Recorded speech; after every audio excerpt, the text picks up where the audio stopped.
You've been in a lot of elections. Is this one of your toughest ones that you've had? Well, you know, with all this outside billionaire money, it's made it extraordinarily tough, yes.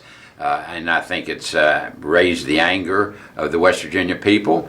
Perhaps, I hope not, and I pray not, cause them to just turn off and not even vote. That's not a solution to anything. But I recognize the anger out there at this administration, at this president. I get that. The frustration, I get that. I'm just as frustrated as the constituents are.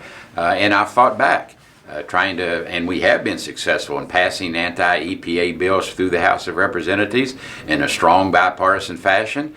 And I'll continue to represent the working families of West Virginia, protecting our Social Security and our Medicare from these outside billionaires who want to privatize Social Security and Medicare as we know it, are against raising the minimum wage for our working families, have sponsored studies that would weaken mine safety laws and black lung benefits, close Georgia Pacific plant down here in Fayette County, putting 200 good-paying West Virginia jobs out of work. This hidden agenda of these outside billionaires is not in West Virginia's best interest. After all, these guys made their billions in oil and gas. They're as much against coal as the EPA is. Give me a break. And they want to paint the last pro-coal Democrat left standing in the House of Representatives as anti-coal. I think people can understand why. Because they're oil and gas. They're not pro-coal at all. Well, your feelings right now. Obviously, this has been a long, hard-fought campaign, and I'm sure there's been a lot of stress all through this process. So how are you feeling right now? Well, I certainly want to thank my family and the many volunteers that have worked very hard on my behalf, making phone calls, putting up signs, passing out leaflets, doing streetways for me, and just the outpouring of support around the southern part of the state. I'm deeply honored and humbled to receive that, and they're the ones I want to thank first and foremost. Well, how do you feel about the campaign overall? I mean, how do you feel about how you ran the campaign? Would you have done anything any differently, or do you feel good about how things went? Well, I feel good about the way things went. I can't think of anything I would have done different.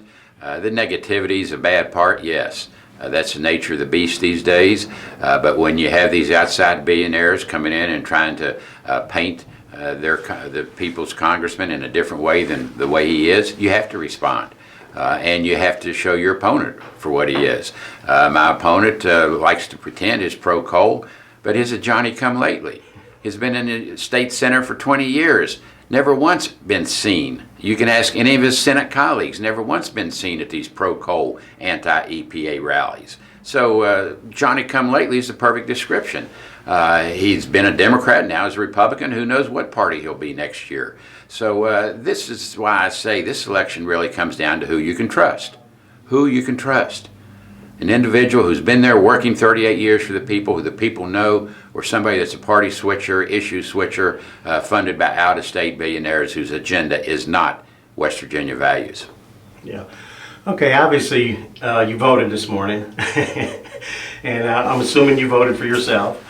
But outside of that, what are some of the issues that you were looking for in this area in Raleigh County, and what you were voting for on some of those issues? Jobs is the first issue. Jobs is the second issue. Jobs is the third issue.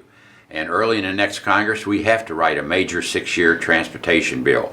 I'm the top Democrat on the Transportation and Infrastructure Committee. While I may not be in the driver's seat because Republicans will control the House, I will be riding shotgun.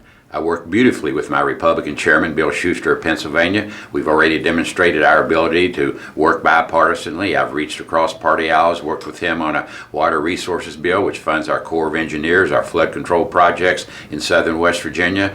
I will continue to work with him, should I return to the next Congress, as we develop a long-term 6-year robust transportation bill. That's jobs. That's infrastructure. That's building our highways and our byways in southern West Virginia. And that's important for bringing new jobs and creating jobs in the process. So that's going to be the first item up in the next session, and that's going to be a major undertaking for the Congress.